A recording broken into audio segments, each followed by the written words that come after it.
આજ રોજ લાઠ ગામે હર ઘર તિરંગા અભિયાન અંતર્ગત તિરંગા યાત્રા યોજાઈ હતી। આ તિરંગા યાત્રા લાઠ ગ્રામ પંચાયતથી મેઇન બજારમાં થઈને પ્રાથમિક શાળામાં પહોંચી હતી, જ્યાં સમાપન કરવામાં આવ્યું હતું। આ તકે ગ્રામ પંચાયત દ્વારા પ્રાથમિક શાળાના બાળકોએ નિબંધ સ્પર્ધા, વક્તૃત્વ સ્પર્ધામાં ભાગ લીધો અને તેમને સન્માનપત્ર આપી સન્માનિત કરાયા હતા। તેમજ દેશને કાજ સરહદ પર જે વીર જવાનો ખડેપગે સેવા આપી રહ્યા છે તેવા આર્મી જવાનોને પણ પ્રશસ્તિ પત્ર આપી સન્માનિત કરાયા હતા।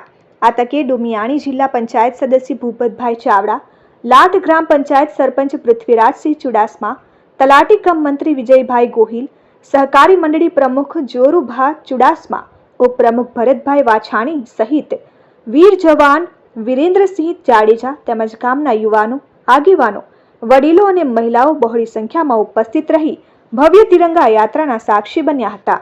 વિપુલ ધામેચા, RN ન્યૂઝ, ઉપલેટા।